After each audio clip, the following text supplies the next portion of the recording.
Melakukan pesugihan 4 kali dan inilah hasilnya. Saya siap-siap dan Kuncen sudah menyiapkan buat ritual sama ayam yang buat dipotong.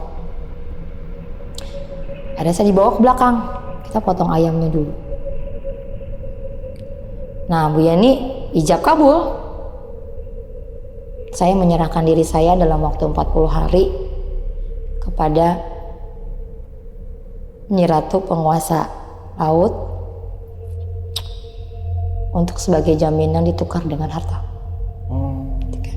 Hari-hari itu menunggu tadinya. Cuman yang dalam waktu kita diperlihatkan duit itu penuh satu kamar itu, 1 minggu saya sudah lihat itu duit. Duit bang, sampai mentok kamar. Halo Sobat Buntu, Assalamualaikum. Balik lagi dengan saya, CEO Jalan Buntu. Saya mau tanya nih, kalian pernah kepikiran melakukan pesugihan nggak? Karena di video kali ini kita sudah kedatangan seorang narasumber yang akan bercerita tentang pengalamannya pada saat melakukan pesugihan. Dan langsung aja kita gas kenalan. Ibu, kenalan dulu, namanya siapa? Namanya si Tuti Rohmadayani, tapi orang manggil saya Yani. Yani, Ibu Yani ya, manggilnya ya.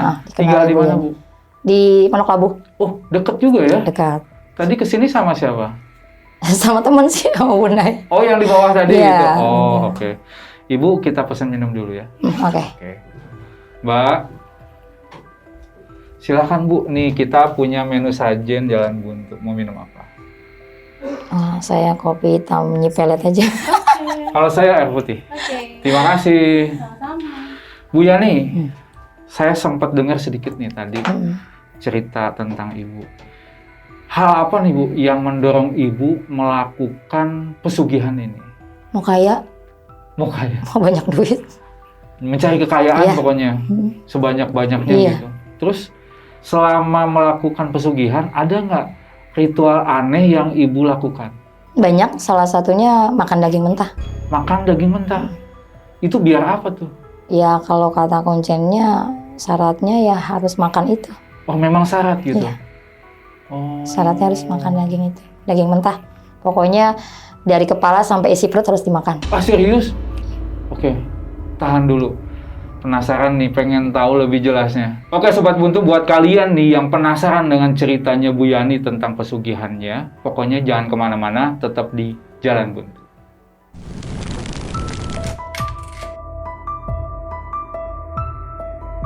Selamat datang di channel Jalan Buntu yang akan menemani malam kalian.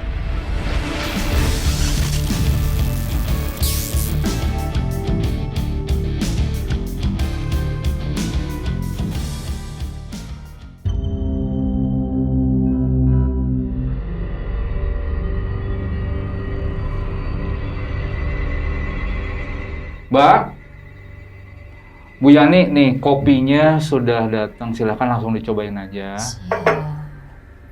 Makasih ya Mbak. Silahkan Bu. Minum ya. Ya.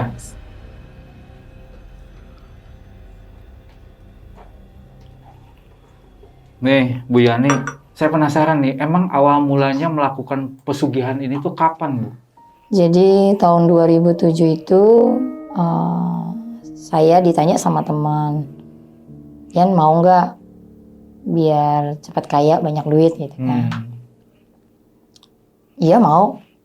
Ya udah nanti kalau nggak hari ini atau lusa kita ke sana, di deket kok sini di daerah Jampang. Nah dengan di hari yang ditentukan itu kita berangkat. Itu kalau dari Parung tuh, teman saya namanya Tini ya bang. Dari Parung tuh lurus hotel transit, ada 200 meter ke depan ada gerbang. Ada gerbang sih kayak komplek biasa, komplek besar. Tapi rumahnya bukan di situ, tapi masuk lagi ke dalam. Ya rumahnya sih gubuk lah gitu ya, kayu-kayu gitu. Dan depan rumahnya itu ada seperti kalau orang yang suka ternak ikan gitu ya. Kayak kalau kita sebut mah ada yang bilang telaga lah, ada apalah kan gitu. Itu di depan rumahnya persis. Nah, ketika sudah ketemu sama Kuncennya itu, kita kan bawa masuk nih bang. Dibawa masuk, Sebenarnya dibawa masuk itu saya nggak ngobrol banyak Bang, cuma langsung dibawa ke ruangan saya doang dengan kuncennya. Ibaratnya apa sih, diruqyah gitu ya, dipegang dulu gitu ya, dipegang sininya. Terus dia bertanya dengan saya karena kita cuma berdua di dalam. Benar mau melakukan pesugihan gitu kan. Terus saya bilang, iya Pak, siap dengan resikonya gitu. Karena kan kalau dari sempat gitu udah nggak bisa bicara ngomongin insya Allah dan segala macam ya. Iya siap gitu. Ya sudah, nanti kita sediakan dulu peralatannya gitu. Nanti kita mengadakannya di jam 12 malam. Oke. Iya Pak. Jadi sepanjang itu kita tidak ngobrol dengan kuncen, mungkin karena kuncennya persiapin buat ritual kita. Jadi saya hanya ngobrol dengan teman itu kan, ini. Nah sudah waktu jam habis maghrib itu teman saya harus pulang, kan gitu. Berarti kan saya sendiri. Jadi saya ditinggalkan, Pak nih saya tinggal aja gitu. Di situ saya nggak ketemu apa ya, tetangga ya, maksudnya padahal rumahnya itu kayaknya banyak gitu ya, banyak pintu kan. Saya nggak ketemu dengan tetangganya atau istrinya atau keluarga di situ kecuali bapak kuncen itu aja. Ya akhirnya ketika teman saya sudah berangkat pulang, gitu, berarti kan saya sendiri itu. Nah dia nggak nemuin saya, cuma nanti kamu di sini aja, dikasihlah saya kain panjang ya buat badan ya, buat nutupin badan. Nanti pakai ini, tidak boleh pakai selai apapun ya, kecuali kain itu. Oh iya siap. Jangan baca-baca, maksudnya jangan baca-baca. Tidak boleh baca-baca Allah dan segala macam. Ya siap.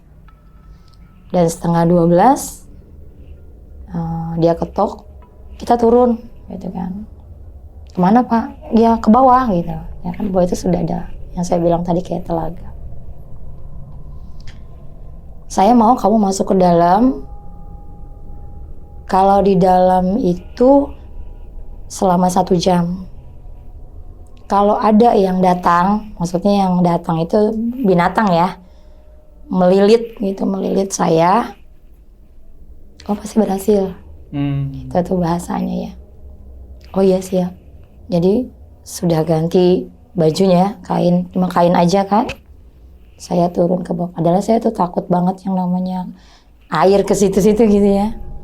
Tapi karena ya ngebayangin duit banyak ya kan. Sudah saya masuk ke dalam dan berendam di situ.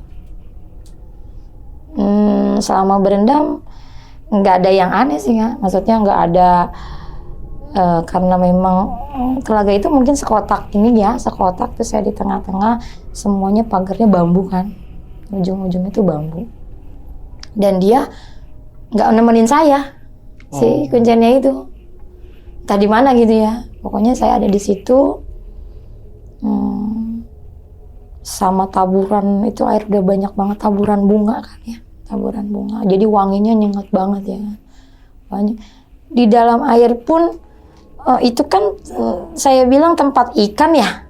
Kok nggak ada ikan yang lewat ya? Maksudnya nggak ada ikan yang apa bagaimana gitu ya, anteng aja gitu, anteng. Dan kebayangan pun nggak ada, maksudnya itu ada yang mau datang atau apa gitu, nggak ada. Sampai ditunggu sampai jam 1. Sampai jam 1 akhirnya kuncennya turun.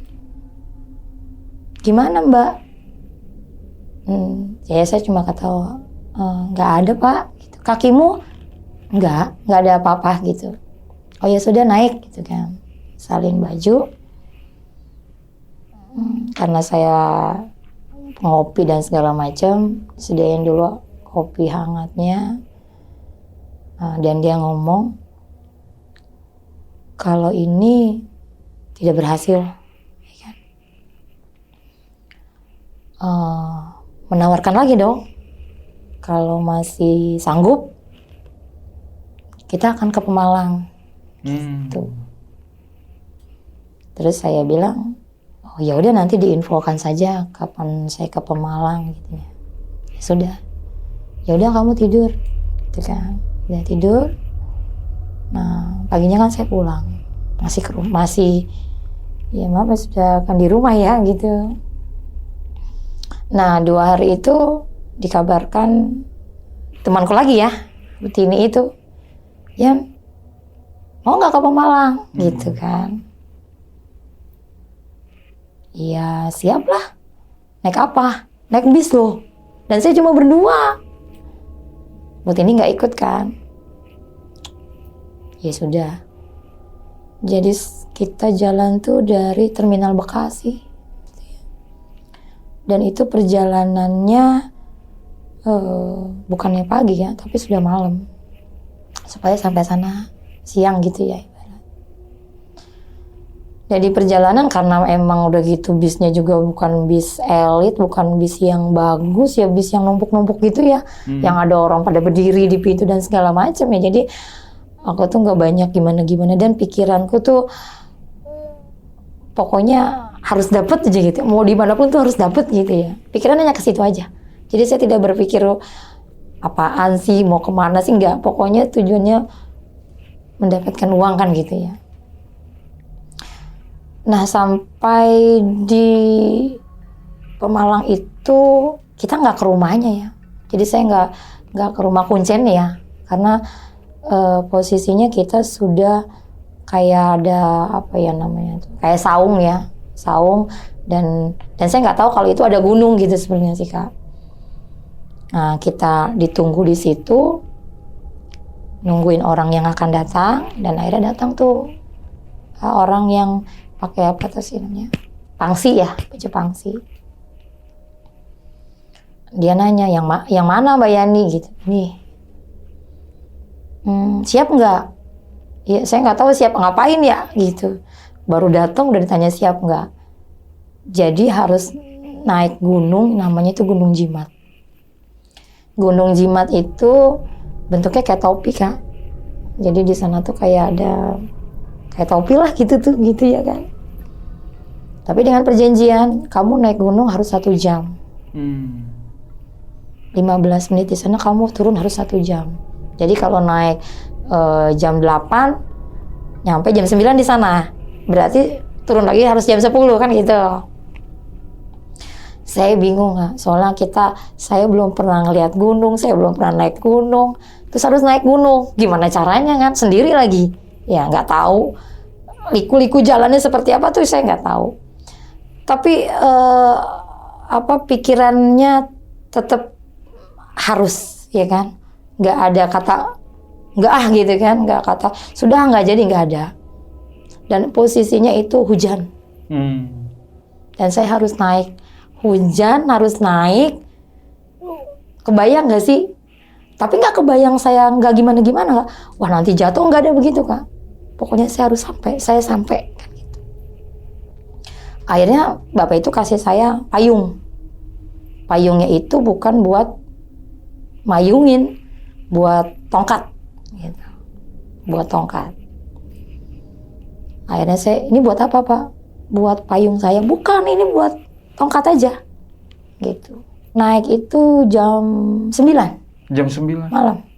Jadi saya bilang tadi, saya maghrib nyampe ya, sore itu sampai maghrib. Terus dikasih tahu jam 9 naik, 1 jam harus turun jam 10 kan. Jam 10 harus sudah sampai lagi di bawah kan. Saya naik itu ya kayak dituntun aja ya. Maksudnya saya nggak tahu, kan saya nggak tahu itu gunungnya di mana. Saya cuma ditunjuk itu gunung gitu ya. Tapi saya belum nggak tahu mana gunungnya gitu. Udah gitu kan gelap. Ya kan? Ya ikutin aja. Ngikutin itu. Saya nggak tahu itu apa karena payungnya, apa karena pikiran saya sudah tertuju ke sana kan gitu ya. Pokoknya saya naik. Cek sampai di sana jam 9. Dan saya lihat ada 4 orang yang lagi bertapa ya. Saya nanya, lagi ngapain Kang gitu. Lagi semedi Bu.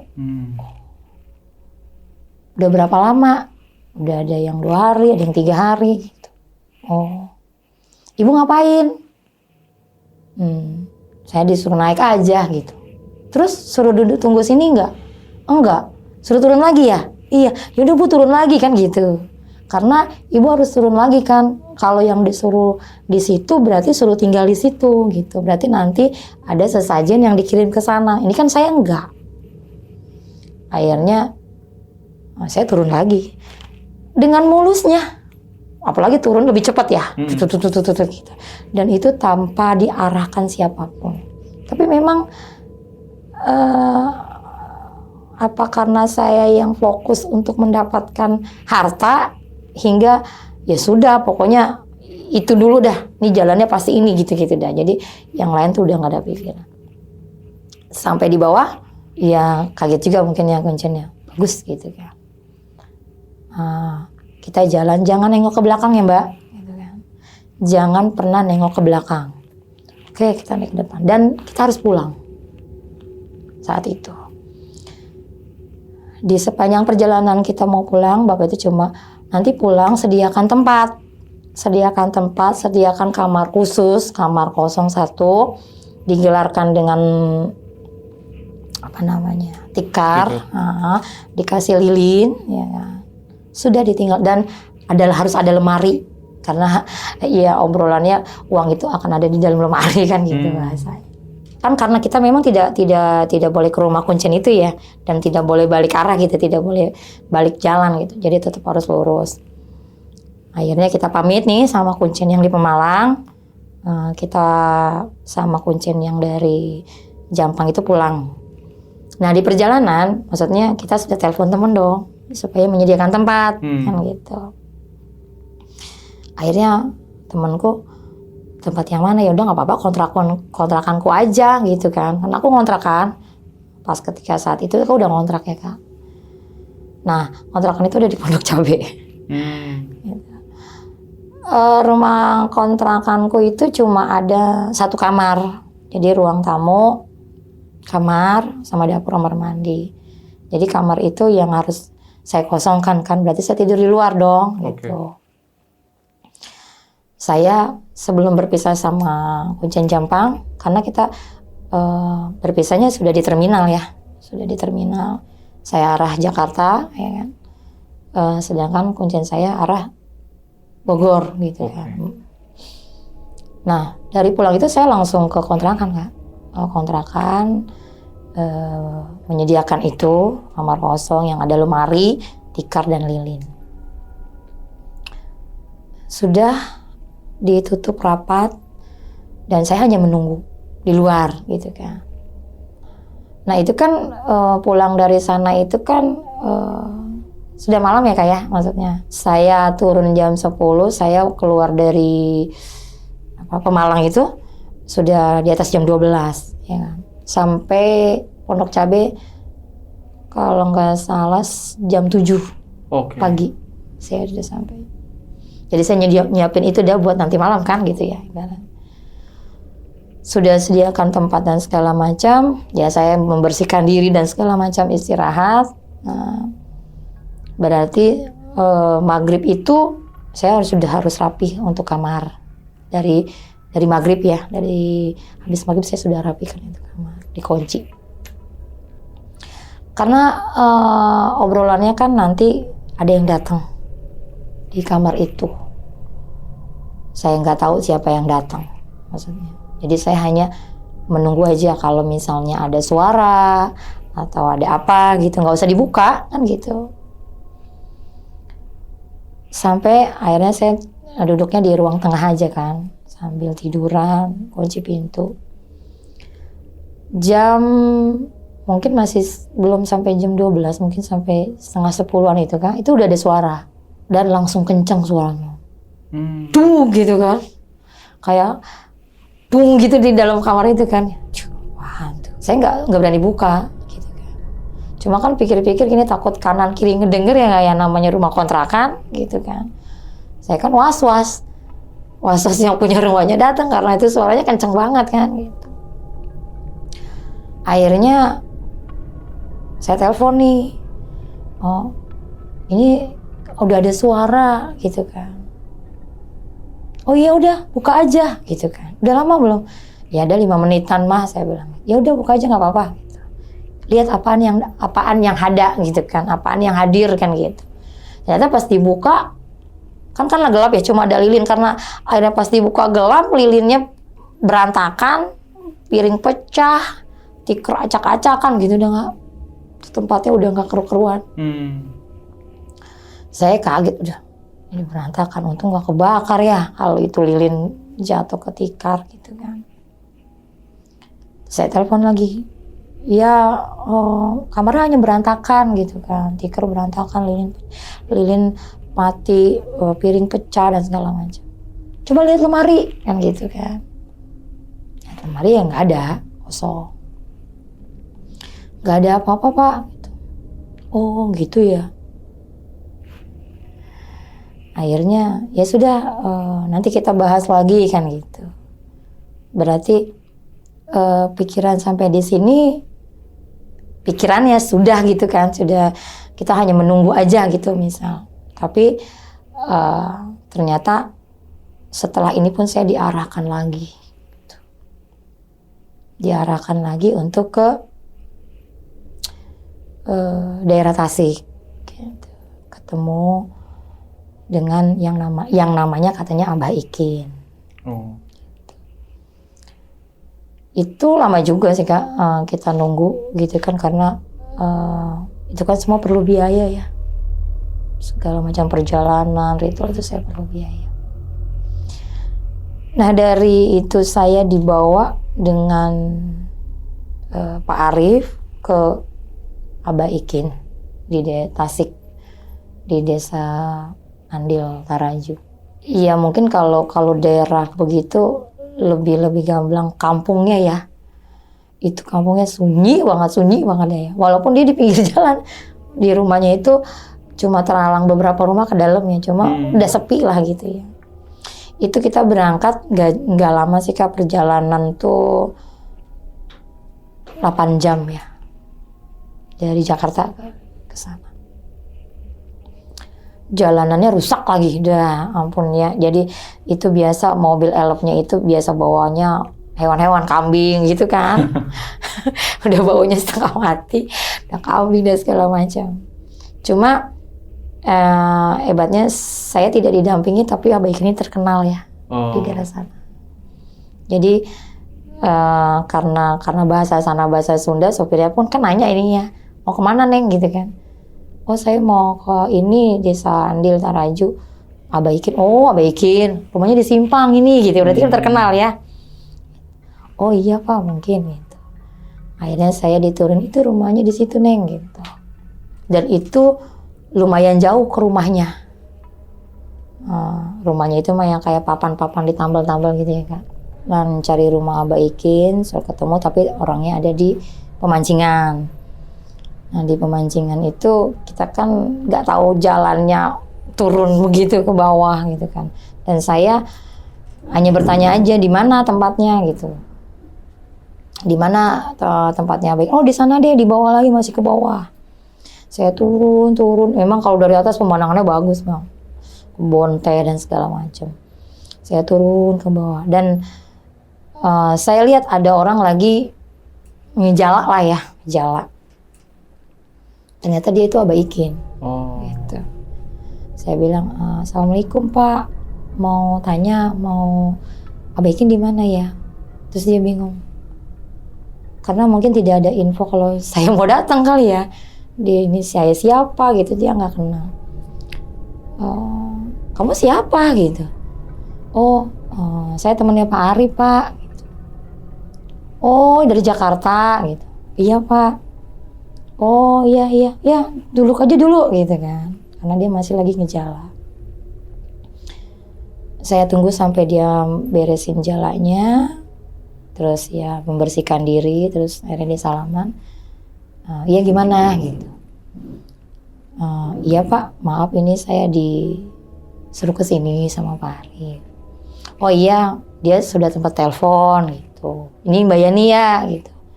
Iya Pak. Terus dengan secara bahasa udah siap, maksudnya peralatan kan gitu. Saya bingung, nggak ada obrolan kan. Saya nggak tahu Pak peralatan apa kan gitu. Oh iya gampang, nanti bisa dari sini gitu.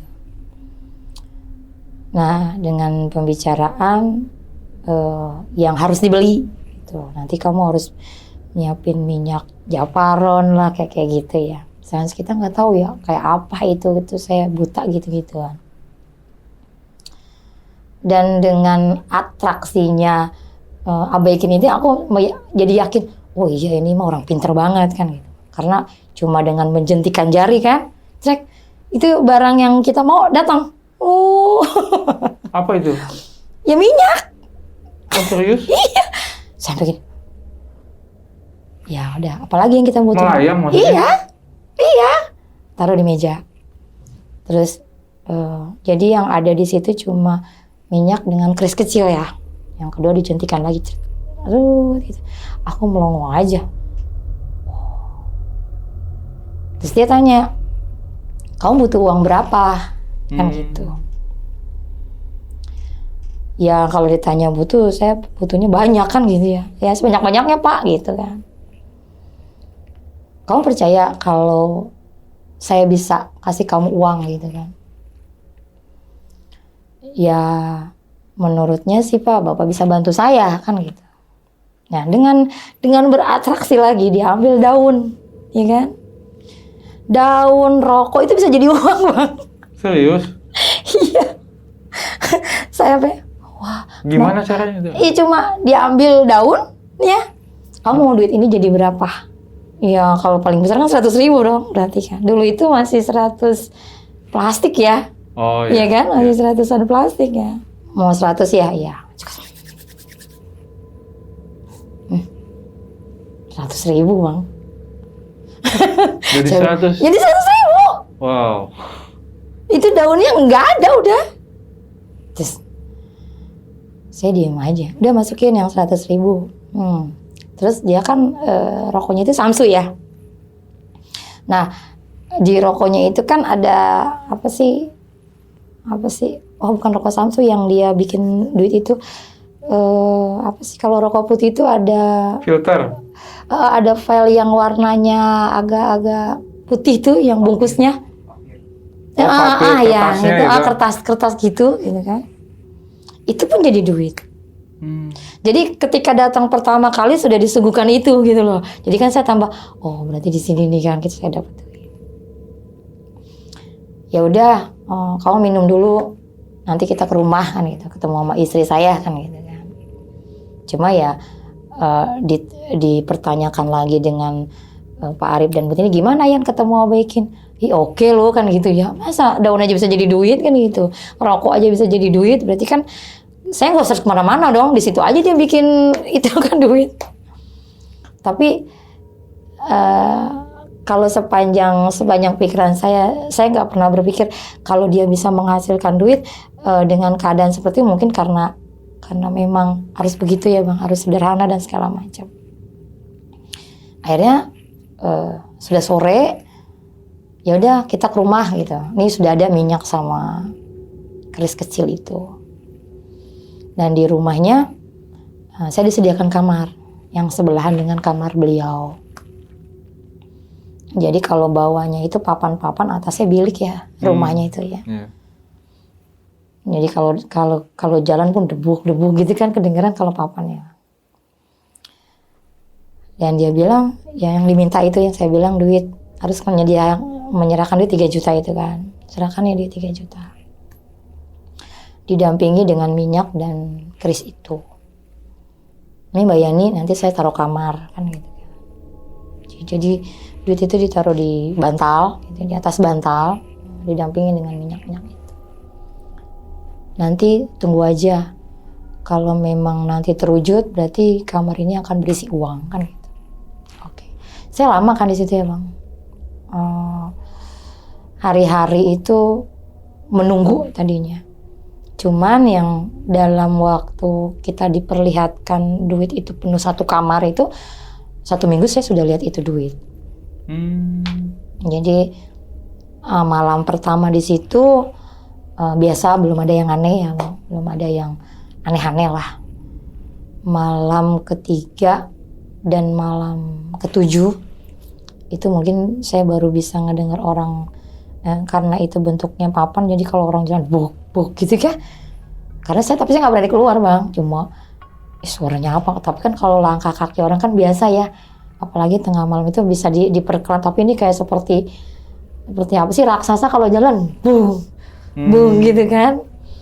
Aku diem aja, dan selalu ada auman harimau gitu kan. Itu jam berapa itu kejadian-kejadian itu? Itu setiap malam, hampir setiap malam di rumah itu. Jadi malam pertama, malam ketiga itu aku nggak dengar, pokoknya malam keempat dan ketujuh dan seterusnya itu udah aku dengar terus. Sampai dia memperlihatkan kamar itu, dan saya sudah, wah iya duit semua, duit bang, sampai mentok kamar, iya kan? Terus saya bilang, bah ini kan duit udah banyak, kenapa kita nggak bisa ambil? Kan gitu. Oh nggak bisa, harus disempurnakan kan gitu. Caranya kan gitu nih saya. Nanti caranya, pertama yang waktu harus dibeli kambing kenit. Apa itu? Kambing yang berwarna hitam tapi berselendang putih. Ya, itu namanya kambing kenit. Yeah. Saya bilang mana ada kambing hitam terus tengah-tengahnya putih kan? Nalarnya pun saya nggak nalar ke situ. Jadi awaikin menerawang, kalau kambing itu adanya di mana kan gitu ya. Sampai akhirnya yang saya bilang, saya mimpi situ sudah masuk mungkin sudah hampir 1 bulan kurang. Saya nggak beradaptasi ya, maksudnya saya nggak keluar gitu, maksudnya nggak bertetangga gitu. Walaupun saya lama di situ, saya hanya bantu sekedarnya di situ ya, bantu nyuci piring istrinya gitu ya. Terus sehari-hari kalau siang saya selalu ke pemancingan untuk menghilangkan jenuh kan. Saya selalu ke pemancingan karena istrinya dibilang karena punya anak kecil ya, jadi kayaknya repot gitu kalau aku ngajak ngobrol gitu. Jadi aku selalu temenin Abah di pemancingan. Itu pun kalau Abah tidak ada tamu. Kalau ada tamu saya tetap aja nggak mengacak-ngacak gitu, karena kan tamunya banyak juga ya yang datang. Banyak bang yang datang. Sama tujuannya? Iya, hampir sama. Cuma karena mereka orang-orang deket ya, maksudnya orang-orang yang bisa pulang pergi. Gitu. Warlock ya? Iya, jadi cuma saya doang yang menetap di situ. Sampai ketika itu sudah berjalan sampai 1 bulan ya, saya bertanya dong, nih kapan ya saya bisa bawa uangnya kan gitu. Iya nanti kalau sudah disempurnakan kamu bisa bawa kok gitu kan.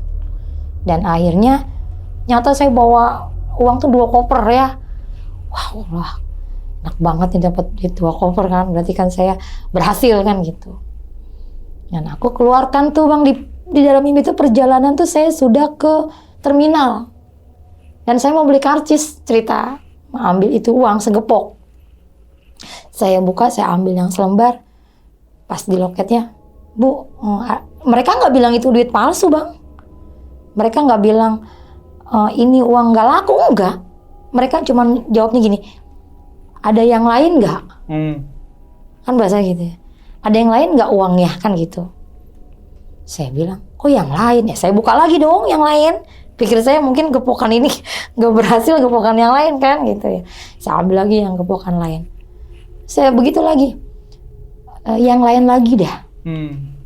Kan begitu ya bahasanya. Kok yang lain terus gitu. Pindah lagi ke koper yang 1. Saya pikir mungkin di loket ini nggak oke ya kan. Sudahlah saya pindah ke warung lah ya. Cobalah ke warung gitu. Sama. Tapi mereka bilang bukan ini duit gak laku atau duit palsu, enggak bang. Dia hanya mereka itu semua jawabnya cuma ada yang lain lagi nggak? Gitu. Jadi ketika di mimpi itu mereka jawabannya seperti itu ya, dalam mimpi nih saya balik lagi bang ke rumah si Abaikin dengan, bah ini duit gak bisa dipakai, Kan gitu. Gimana saya mau beli tiket? Gimana saya mau belanja? Terus ya Bang, kan saya udah bilang belum. Kamu udah mau bawa aja kan gitu tuh dalam mimpi. Saya bangun gitu. Walah gimana ini? Saya ulang dulu di situ. Saya ini kan orang yang taat ibadah ya Bang. Tapi saya akhirnya tidak melakukan hal itu ya.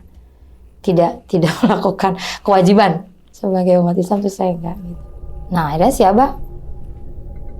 Kalau mau cepet bahasa nih, kamu perginya ke Jogja. Gitu. Waduh, pergi lagi ke Jogja kan pikir aku.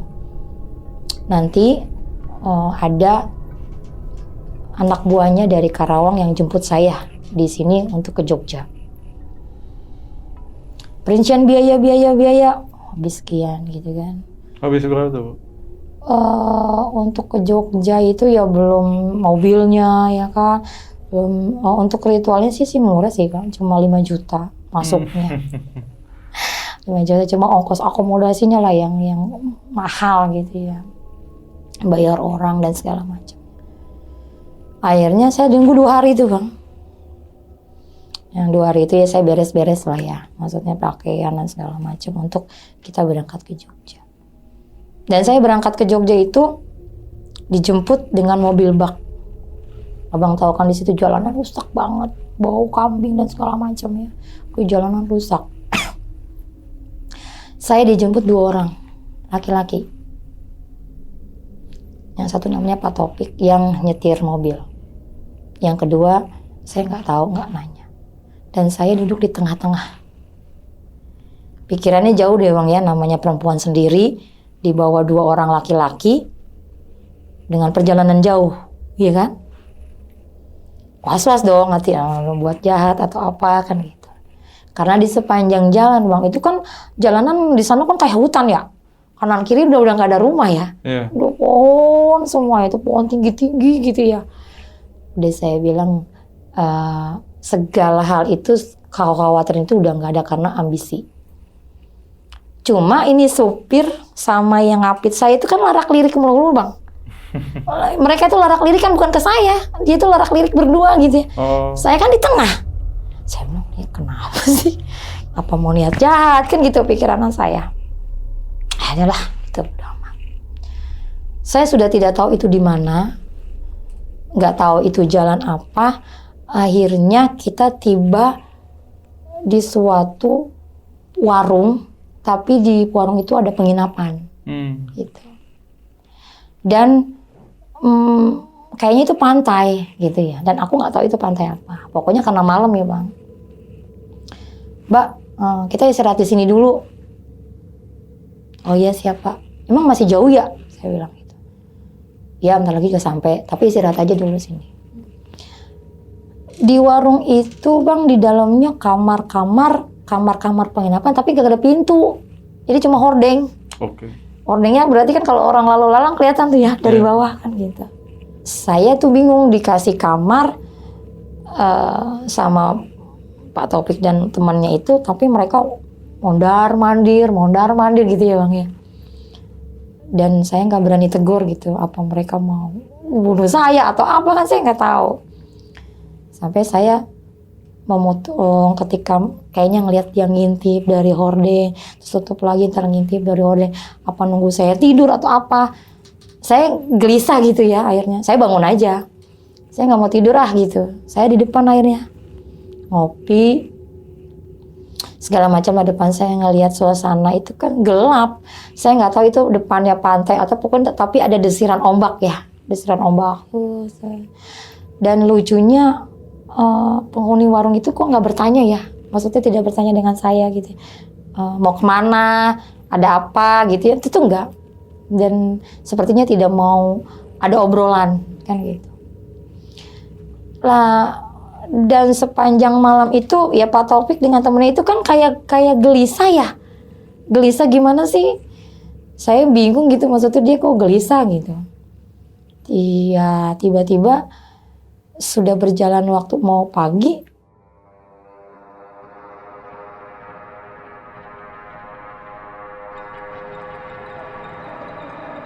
saya cariin Pak Topiknya nggak ada Bang. Oh. Jadi Pak Topik kemana ya gitu. Terus temennya itu nggak tahu ya kemana gitu. Wah, kok nggak tahu ya? Terus saya gimana gitu? Karena apa? Karena kan pembiayaan akomodasi kan jatuhnya ke dia ya gitu. Saya pikir apa Pak Topik mau ninggalin saya di sini kan gitu? Saya kemana lagi kan gitu? Kan saya nggak tahu. Tapi saya lihat mobilnya ada, kuncinya ada. Kan gitu. Dan sampai sekarang saya nggak ketemu itu namanya Pak Topik sampai sekarang. Jadi itu ketika saat itu Pak Topik menghilang aja. Saya nggak tahu dia kemana ya. Tapi temannya ini membuat saya besar hati lagi lah gitu ya. Tenang aja Bu Yani, nanti juga diantar gitu kan. Oh, oke. Berarti kan ganti orang. Berarti orang baru lagi dan ini menambah orang. Jadi supir di tengah saya, di pinggir laki-laki, di belakang laki-laki. Berarti kan saya diapit 3 orang, laki-laki. Dan mereka itu seperti apa ya, kalau kata saya dia sama Bang seperti kayak Pak Topik, larak-lirik, bagaimana gitu ya, gelagat-gelagatnya. Aku tuh di tengah gini aja. Dalam hati ini dia pada kenapa ya gitu. Ntar sebentar-bentar ngelirik ke spion kan gitu ya. Ngelihat saya ya, saya kepergok dong kalau dia lagi ngelihat saya ke spion. Sampai akhirnya kita tiba di tempat kayak pasar ya. Saya kurang tahu itu pasar apa. Katanya mau bawa perlengkapan seperti kelapa, pisang raja, ayam, terus kembang, kendi dan gitu-gitu buat peralatan ritual. Nah, ketika tiba di pasar aku nggak turun, beliau saja yang turun untuk beli peralatan itu. Yang di belakang sama sopir. Akhirnya yang di sebelah saya gini, Mbak nih sebenarnya siapa? Kan gitu. Aku tuh jadi bingung ya. Gimana sih maksudnya? Maksudnya apa ya? Saya mau nanya, Mbak ini sebenarnya siapa? Saya Mbak Yani. Gitu kan. Mbak sebenarnya dari mana sih gitu kan. Saya itu ditanya pertanyaan begitu bingung, sedangkan selama perjalanan kan sama dia ya. Kan gitu dari Tasik itu kan. Loh, kan saya dari rumah Abah Ikin bareng sama Bapak, sama Pak Topik. Gimana sih gitu kan. Saya mau ngomong jujur, Mbak. Jujur apa ya? Mbak ini sebenarnya anak gadis, ibu-ibu atau nenek-nenek. Aku tuh nggak ngerti gitu. Maksudnya apa ya Pak? Nggak ngerti saya. Mbak lihat dari spion. Iya kenapa? Mbak lihat ya di spion. Mbak itu siapa? Ya kan saya suruh ngeliat spion dia diri saya ya. Ya diri saya lah Pak. Memang di spion itu apa? Ternyata penglihatan mereka berubah-berubah Bang. Jadi kadang-kadang saya seperti nenek-nenek umur 100 tahun. Ntar dia bilang saya umur 18 tahun gitu. Jadi di sepanjang jalan itu mereka bukan larak-lirik tuh bukan karena mau ngerjain saya tapi takut. Asal tuh takut dengan saya. Heran gitu. Iya. Takut gitu. Ya seperti Pak Topik karena takut. Walah, saya bilang. Ya akhirnya Mbak sebelum ini ya saya nggak pernah kemana-mana Pak. Gitu. Ya udah ya Mbak. Saya hanya kasih tahu, maksudnya kalau kita ngelihat ke spion, Mbak itu berubah. Entah nenek-nenek, entah anak muda kan gitu. Akhirnya tuh datanglah 2 orang itu untuk perlengkapan. Sudah rapi, kita jalan lagi. Saya nggak tahu jalannya itu untuk rumah kuncinya itu memang cuma 1 mobil Bang. Pres banget. Dan tidak banyak orang lalu lalang, tidak banyak kendaraan yang datang ke situ. Sampai di situ kita sudah di jam 10-an lah pagi. Dan saya sudah disambut dengan anak buah kuncennya. Sebelum saya turun dari mobil, mereka sudah menghampiri, gitu kan, sudah datang kan gitu. Dan lagi-lagi si bapak yang di samping saya turun, lihat dah Mbak, sekarang Mbak umur 18 tahun. Nih sekarang, katanya pas nyampe, cakep banget Mbak. Mbak cakep banget ini Mbak. Oh gitu ya Pak, iya. Udah ya Mbak, itu anak buah kuncennya sudah mau ngomong dengan saya. Nah anak buah kuncen itu kasih tahu persyaratan ya Bang, biaya, masalah ritual dan bla bla bla tuh di kertas lembar ditulisin. Tidak boleh menyebut asma Allah, tidak boleh kaget astagfirullah, tidak boleh dengar azan, kan kayak gitu deh ya. Total murtad gitu ya. Itu harus dikesampingkan tuh kuping udah budek gitu. Ya siap. Kita masuk, disediain kopi dan suguhan. Nah kuncinya itu nanti kita mau potong ayamnya. Sebelum potong ayam, dia memang bertanya, siapa yang sebagai jaminan? Jaminan maksudnya tumbal ya. Mau saudara kah, mau anak kah, mau suami atau siapapun yang kamu benci banget. Gitu. Yang kamu benci gitu kan. Saya bingung karena saya gak pernah benci orang kan gitu. Saya bilang gini, harus begitu ya? Iya. Terus boleh nggak kalau yang lain gitu? Maksudnya orang lain? Enggak. Saya nggak minta orang lain, nggak minta saudara, saya minta diri saya. Maksudnya diri saya aja jaminannya. Oh gitu. Maksudnya kamu mau menumbalkan diri kamu sendiri? Iya. Loh, kalau kamu menumbalkan diri kamu sendiri, gimana kamu bisa merasakan hasil pesugihan? Oh nggak apa-apa. Saya memang janji itu. Ketika terjadi saya mati atau uang itu dapat, tolong dikirim saja. Saya nggak mau. Maksudnya uang itu tetap dikirim ke Jakarta. Nggak apa-apa, saya jaminannya. Oh kalau gitu, mau yang berapa hari? Gitu.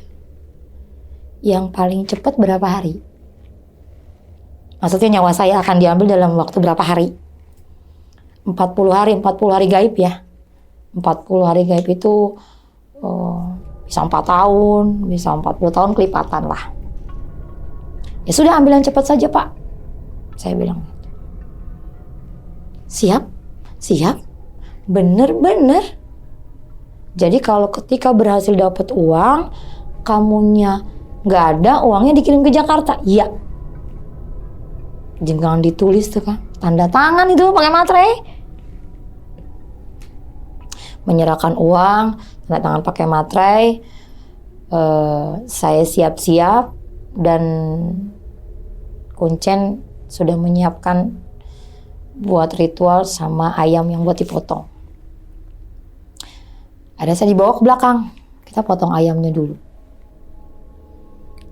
Nah, Bu Yani ijab kabul. Saya menyerahkan diri saya dalam waktu 40 hari kepada Nyi Ratu penguasa laut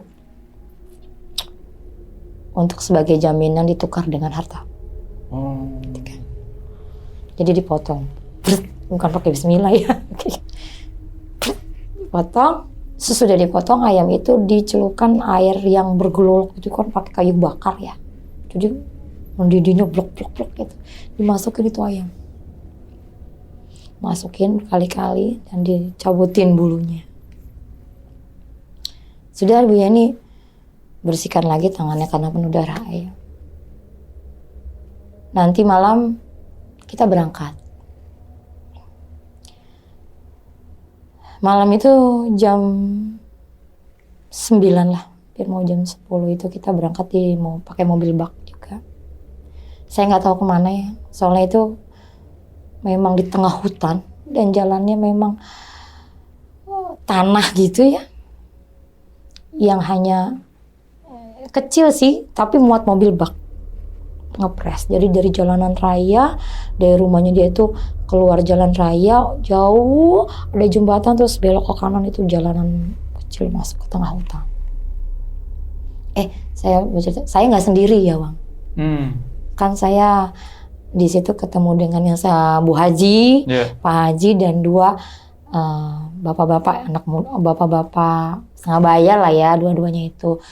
Dan kita kenalan dulu tuh. Saya tanya gitu, Bu Haji, kalau Bu Haji kemari mau apa kan gitu. Saya mau beli gitu. Maksudnya mau beli apa? Oh saya mau beli anak kecil. Oh tahulah kan maksudnya ya, tuyul gitu. Oh kalau yang dua itu karena jaraknya sama saya jauh jadi saya nggak bertanya kan gitu. Dan kita berangkat di mobil bak itu berarti anak buahnya Kuncen, saya, Bu Haji dan Pak Haji dan dua orang itu yang di belakang.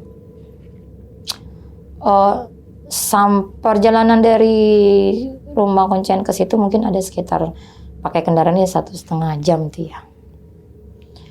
Kita sudah di pertengahan untuk naruh mobil bak itu dan masih masuk ke dalam hutannya itu. Dan itu udah dikasih penjurunya. Saya bagian sana, Bu Haji bagian sini, terus yang dua itu bagian sana-sana gitu ya. Titik-titiknya itu sudah ada. Yang terakhir diantar saya, yang pertama diantar yang dua orang itu, yang laki-laki. Terus Bu Haji, terus saya. Jadi saya lah yang paling lama dan terakhir yang menyaksikan mereka berhasil atau tidaknya, kan gitu. Dibanding saya kan gitu. Karena saya masih persiapan kan. Karena saya terakhir masih persiapan gelar buat sesajen ya, harus ditaruh tuh ayam, pisang, kembang, sama uang yang digelar di situ. Nah dia menerangkan ini ayam harus dimakan habis, ayam mentah itu ya, ayam yang cuma dicelupin air panas doang. Harus habis sampai isi-isinya. Kebayang gak sih ya? Isi perutnya. Nggak dibersihin dulu itu kotoran-kotorannya? Ya enggak lah, kan kita nggak buka sendiri brek gitu. Aduh. Kan kita nggak buka isi perutnya sendiri. Berarti ibu makan tai ayam? Saya udah nggak tahu itu tai ayam atau hati ayam atau apa, saya makan aja. Saya udah nggak tahu itu mulutnya kayak apa, lehernya seperti apa ya. Saya udah nggak tahu. Dulu tuh perasaan kita ngelihat TV Susana aja yang makan itu, tapi akhirnya saya makan itu gitu ya. Ketika sudah dikasih penjelasan seperti itu, nggak ada sih ya rasa-rasa enggak gitu, nggak ada. Karena saya pikir satu-satunya penyelamat saya, penyelamat urusan-urusan kita di dunia itu hanya ini gitu kan pikir saya.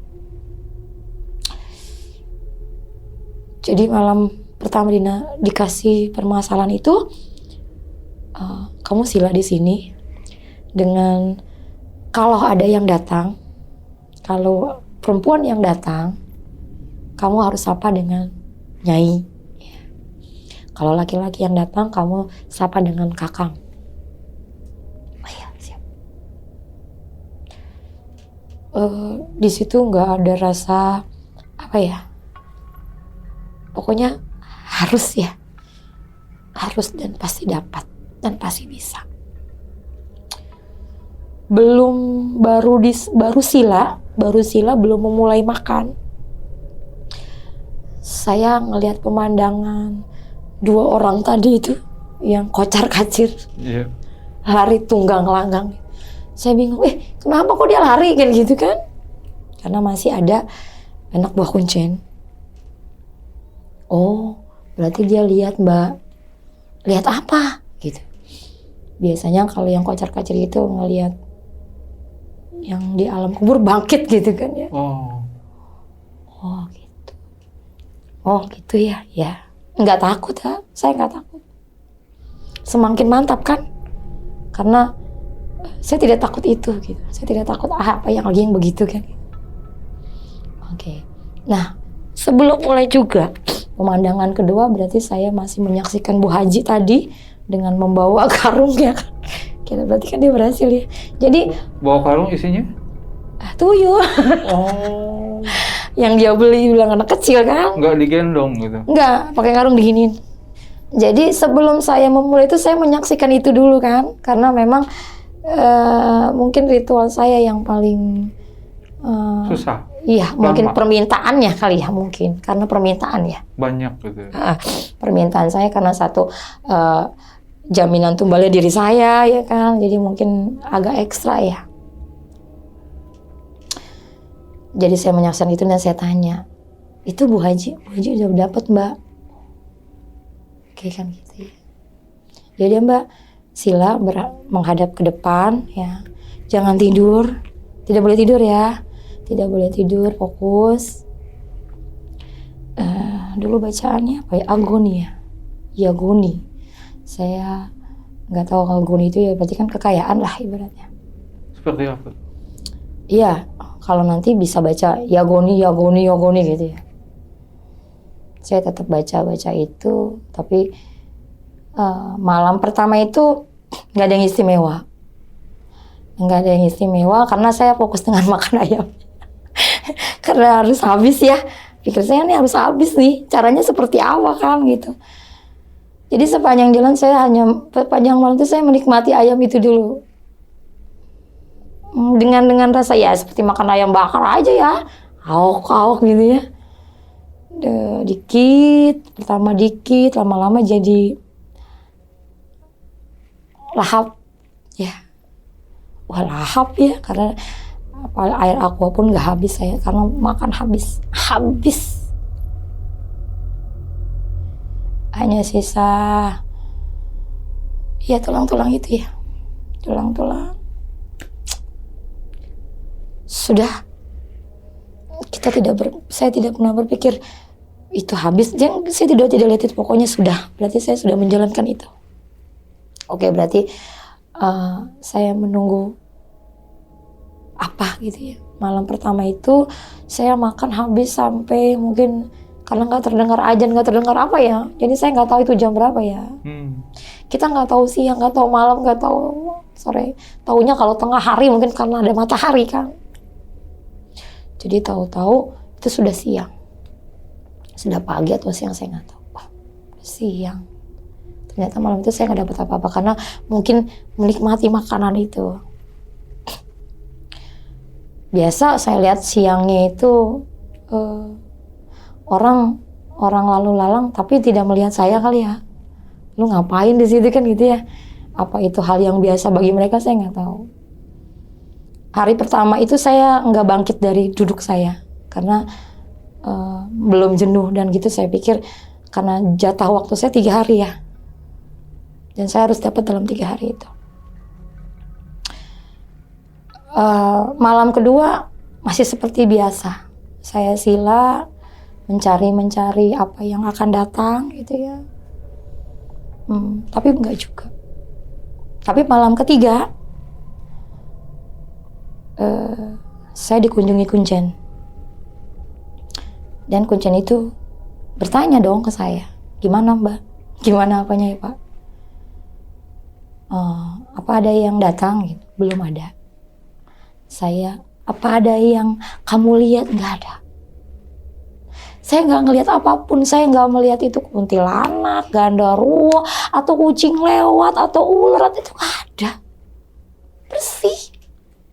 Saya cuma dengar desiran ombak, duh gitu doang kan. Terus dia gini, Mbak tahu nggak?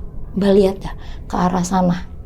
Itu kayak ada, saya nggak tahu itu apa, tapi memang besar banget, tapi kejauhan ya. Saya lihat besar gitu. Mbak tahu nggak? Dia itu mau ke sini, tapi Mbaknya kenapa dia nggak mau datang ya? Terus saya bingung ditanya gitu. Ya, saya nggak tahu dong. Coba ditanya sama makhluk nih, kenapa dia nggak mau menghampiri saya kan gitu. Saya bingung Mbak, itu kuncen loh yang bicara. Oke lah Mbak, besok kita ritual ulang. Berarti kan saya harus makan daging mentah lagi dong. Saya gratisin. Jadi saya tidak mengeluarkan biaya. Oh ya sudah. Balik dong kita untuk ritual ulang potong lagi itu ayam. Saya tetap di situ, ayam dipotong di situ, dicelup-celupin gitu doang, dikasih kayu bakar di situ, digelar lagi. Mbak fokus ya, kata dia. Saya rasa saya udah fokus banget, karena ingatan saya udah nggak ada. Saya nggak ingat apa-apa bang, nggak ingat keluarga, nggak ingat anak, nggak ingat siapapun. Saya hanya ingat kalau itu ratu ya datang aja. Kalau itu Kakang Prabu siapapun datang saja, gitu kan gitu. Tidak ada kepikiran hal yang lain untuk jadi penghambat pikir saya ya, karena saya sudah tidak memikirkan apa-apa, hanya uang.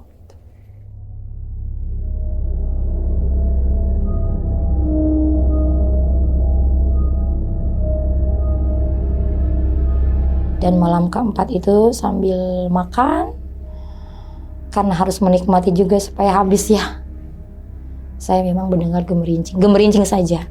Dan itu terus saya seperti muter kita ya, muterin kita. Dan saya tetap fokus dengan makanan itu, karena harus sampai habis. Sudah berlalu begitu, makanan ayam itu habis, gemerincing itu juga hilang. Sudah, dan saya kan gak tidur ya bang. Tidur pun juga harus sambil sila, cuma begini terus bangun gitu kan. Tidak harus tidur-tiduran kan. Posisinya kalau siangnya itu panas banget ya, karena kulit saya tuh udah mulai bintik-bintik hitam ya, karena tidak kena air, tidak kena apa. Ya kalau hujan kehujanan gitu, panas kepanasan gitu aja. Tapi saya tidak pernah menghindar dari tempat itu. Malam kelima datang ada yang datang, laki-laki, tapi tidak menghampiri ya. Jadi dia, ini saya madep sana, dia dari arah sana tapi hanya menyamping. Gitu loh. Dia tidak menegur kenapa Neng, dan saya kan melihat ketika dia sudah melewati saya dong, karena kan saya nggak nengok gitu ya. Dia pakai baju pangsi warna coklat dengan ikatan kepala hitam.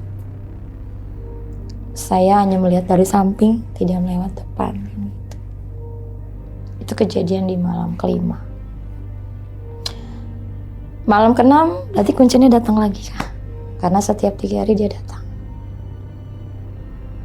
Malam keenam itu dibilang muka dia agak aneh, agak bingung kenapa gitu ya. Mungkin pertanyaan dia sendiri, saya nggak tahu. Ada apa ya Mbak? Saya nggak tahu Pak. Kenapa ya? Dia tidak mau menyapa, mengambil atau duduk dengan saya gitu ya bahasanya. Sama pertanyaannya, ketemu apa Mbak? Enggak. Atau apa ada kuntilanak yang datang ke saya? Atau ada pocong? Itu nggak ada Bang. Itu saya di tengah hutan yang gelap gulita, pohon tinggi-tinggi, tapi saya nggak ngeliat apapun.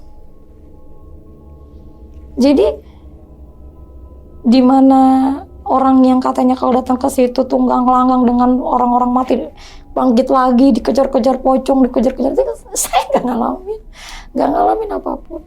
Jadi binatang pun, mau ular, mau kucing lewat pun gitu ya tuh nggak ada. Mau siang, mau malam. Ya kalau siang saya lihat orang-orang itu aja. Dan malam keenam, ya kuncinya dengan wajah begitu ya. Ya sudahlah Mbak, kita teruskan sampai malam ke-10. Malam ke-7, saya sudah tidak ingat mau bagaimana. Yang penting sila saja sambil tidur, bangun. Segitu ceritanya. Sampai di malam ke-10, itu saya nggak tahu jam berapa, itu bisikannya langsung, Ian, sudah pulang.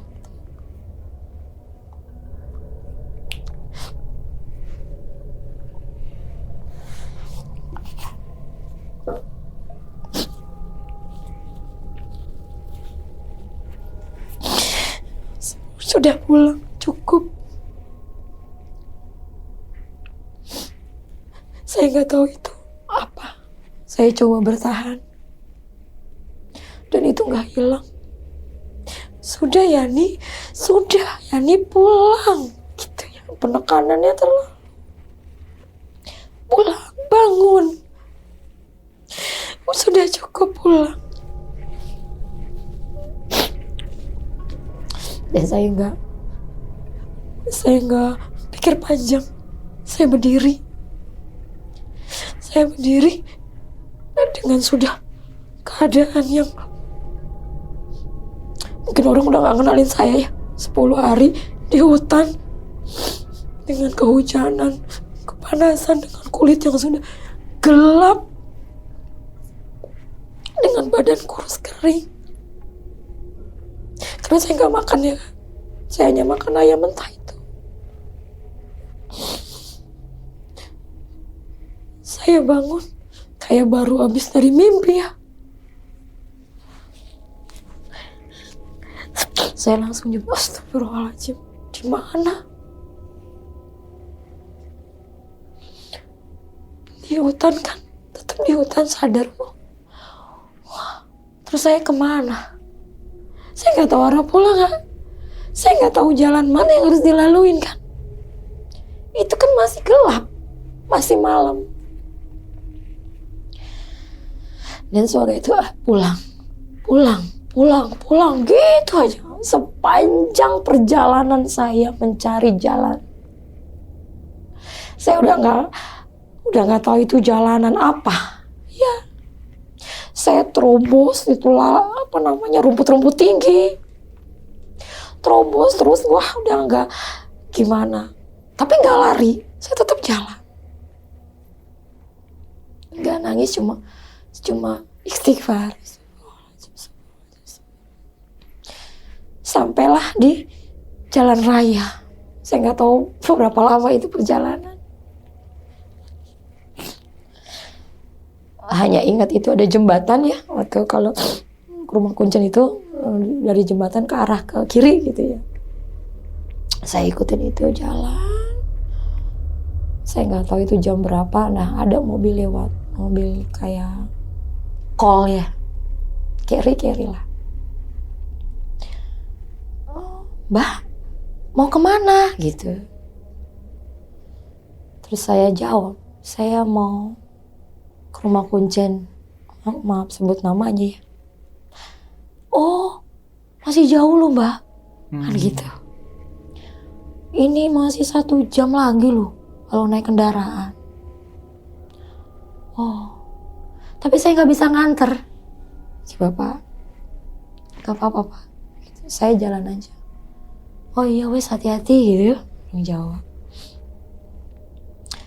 Jalan. Nggak ada rasa takut ya Bang. Jalan saja, jalan. Ketemu patokan, oh ini ada musola, sebelum rumahnya dia ada musola, terus belok gitu kan.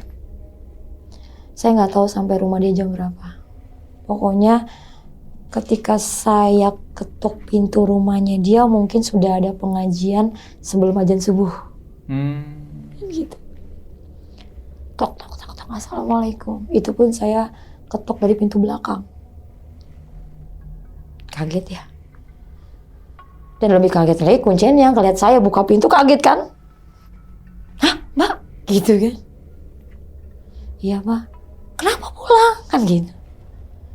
Ya saya disuruh pulang. Kan gitu. Sama siapa? Ya sama bisikan saya suruh pulang. Itu Kuncennya diem aja.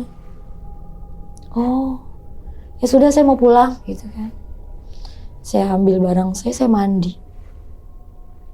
Saya mandi, bersihkan diri gitu. Saya mungkin udah nggak kenalin diri saya, pasti kaca ya. Wow, gitu. Udah rambut saya panjang gitu, udah aut-autan kan gitu ya. Udah penuh pasir, sudah nggak keurus lah. Saya keramas dan segala macam, bersihkan diri. Saya pamit pulang. Terus Kuncen ngomong, besok saja pulangnya. Ini masih subuh ya, mau subuh baru. Saya mau sekarang pulangnya. tidak ada yang ngantar loh Mbak. Saya mau jalan aja. Saya nggak banyak basa-basi, saya pulang. Saya jalan dari rumah Kuncen sampai terminal. Sampai terminal Jogja itu ya. Saya duduk di terminal, sebelum sampai terminal itu, kalau nggak salah azan subuh itu, ya saya masuk lah ke masjid untuk sholat, ya.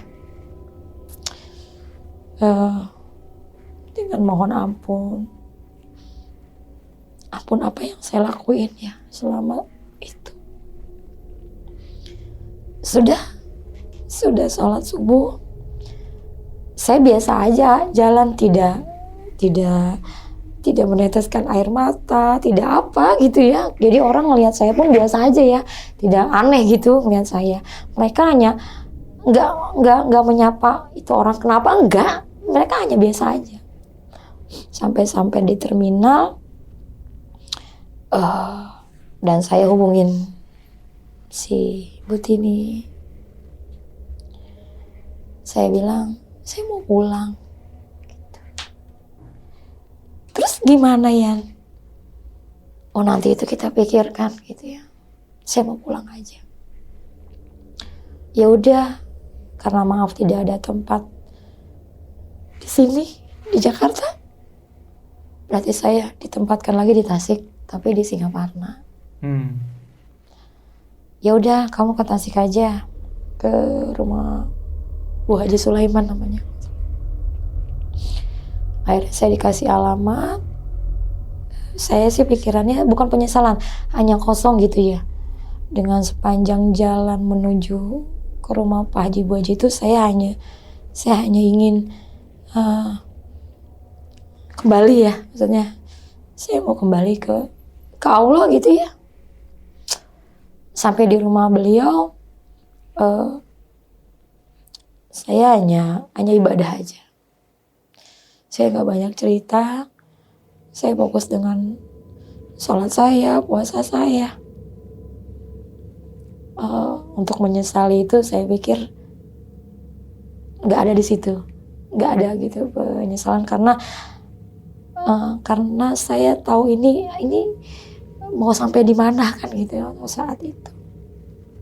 Dan memang benar, saya sampai di situ 2 hari, saya dapat telepon dari tetangganya Abah Ikin. Kok tiba-tiba nelpon ya? Padahal waktu saya tinggal di situ, dia nggak pernah nanya, pernah nanya saya, Mbak ngapain, mau apa gitu, nggak pernah. Tapi kok ketika saya sudah melakukan hal begitu dahsyatnya, dia nelpon kan gitu. Mbak Yani di mana gitu? Oh, saya di Tasik Singaparna. Mbak Yani, saya mau nanya, Mbak Yani sebenarnya mau ngapain sih? Maksudnya udah sekian lama gitu. Mau apa ya maksud saya gitu? Oh, waktu dia baikin. Oh, saya tadinya mau cari hal yang instan untuk menutupi urusan-urusan saya gitu. Oh, Mbak Yani nggak ngomong sih gitu. Maksudnya saya punya kenalan Ustadz, kata dia. Terus saya langsung cut. Ya mau Ustadz mau Kiai, kalau nggak ada duitnya nggak tetap dilayanin. Saya gitu, langsung cut gitu. Sudah cukup deh gitu. Oh enggak loh Mbak. Mbak datang aja bawa kopi. Dan saya nggak langsung tanggapin. Nanti kalau Mbak mau, ditunggu di Pasar Taraju. Saya mau melangkah ke Bapak ini 1 minggu saya puasa. Saya istihoroh ya. Maksudnya saya sudah cukup untuk melakukan hal itu gitu. Kalau Allah mau ambil saya, ya ambil supaya saya tidak berbanyak lagi. Tapi ternyata dengan 1 minggu saya menjalankan itu, saya memutuskan untuk ketemu dengan Pak Ustadz ini. Akhirnya saya bilang, Bu Tati, kayaknya saya harus ketemu deh. Kan gitu. Dan akhirnya saya kalau singgah pernah ke Taraju cuma makan waktu nggak nyampe sejam ya. Akhirnya saya berhenti di pasar dan saya berhenti di tempat pemberhentian bis itu ada warung lah ya. Di situ banyak berkumpul, ada sekitar 5 orang yang baik-baik. Dan saya nanya, Pak, maaf, saya mau ke rumah Bapak Asep, di mana ya? Terus satu yang namanya Pak Maman ini, akhirnya saya udah kenal jadi kan. Pak Asep yang di mana ya Mbak? Di Lego Konje? Iya. Oh, Mbak siapa? Gitu. Oh saya ya, nih saya terangin, saya dari Butati gini. Oh, ternyata orang-orang yang kumpul situ jamaahnya. Iya Mbak, saya anterin kan gitu. Dan rumahnya itu sederhana ya, rumahnya sederhana, atasnya itu kayak pasti pelepah pisang gitu ya. Cuma di lingkungannya dia itu ada keluarga, ibu, bapak, adik-adik, satu rumah, 3 rumah gitu, semuanya pelepah pisang. Saya datang ke sana disambut biasa-biasa saja, tidak ada yang istimewa karena dia cuma tanya ada apa dan kenapa. Saya cerita A sampai Z, dia langsung ya udah kamu sekarang pulang. Habis datang diusir. Terus saya bingung dong ya, gimana sih kok mau datang terus diusir, tidak ada jeda ya. Tidak ada jeda sama sekali, harus pulang. Dan intinya pulangnya ke Jakarta. Jadi saya bingung, lah ke Jakarta kemana ya? Mikir kemana saya harus pulang, kemana saya harus pulang. Ya sudahlah, yang penting saya keluar dulu. Karena sudah diusir, pikir saya dia mungkin gak terima saya yang habis melakukan, mungkin kotor lah bagi ya. Gitu. Saya keluar lagi, pulang harus ke terminal Tasik nyari Prima Jasa. Di Prima Jasa itu bingung mau kemana ini, saya bingung. Perjalanan kan lumayan ya dari Tasik ke Jakarta. Akhirnya saya telepon Pak Arif. Pak Arif, saya bisa numpang nginep kan gitu. Karena udah malam kan posisinya. Oh, kamu di mana Yan gitu? Baru pulang dari Tasik gitu. Karena dia taunya saya diabaikin kan. Oh, dia nginep di rumah ibu katanya. Rumahnya di Pondok Cabe 3. Iya nggak apa-apa, di mana aja. Akhirnya ya udah, nanti kalau sudah sampai Pasar Bo saya jemput kan gitu ya. Iya makasih. Sampailah di Pasar Bo, saya dijemput, dibawa ke rumah ibunya. Dan ibunya itu pas ngeliat saya kayak orang udah kenal lama, padahal saya baru ketemu. Ya Allah Yani, padahal saya nggak kenal ya, baru ketemu. Yani sehat? Ya sehat Ma. Udah temenin ibu aja di sini tinggalnya gitu ya. Iya makasih, saya dikasih tempat tidur. Di situ hari-harinya ya cuma bantuin ibu bebenah rumah dan saya puasa Bang. Saya nggak pernah nggak puasa, saya selalu puasa. Yang saya libur cuma di hari Minggu. Saya hanya puasa, tadarus, puasa gitu aja. Sampai ibu, Yan, kamu kerjanya cuma puasa, ngaji, gitu kan? Gimana? Tanda tanya gimana? Yang tadi saya orang mau berdoa, bagaimanapun kalau tidak keluar jalannya gak juga. Akhirnya saya 1 minggu di situ saya izin, Mak, saya izin mau ke rumah saudara di Tanjung Priok. Saya gak punya saudara sebenarnya, jadi ibu saya anak satu-satunya, bapak saya anak satu-satunya, nenek saya anak satu-satunya. Kita punya saudara itu karena nenek saya angkat anak. Dan saya tidak tahu ibu ya, karena ibu saya yang ngelahirin saya meninggal. Saya tidak kenal ibu, kenal bapak pun saya udah umur 9 tahun. pure sendiri gitu.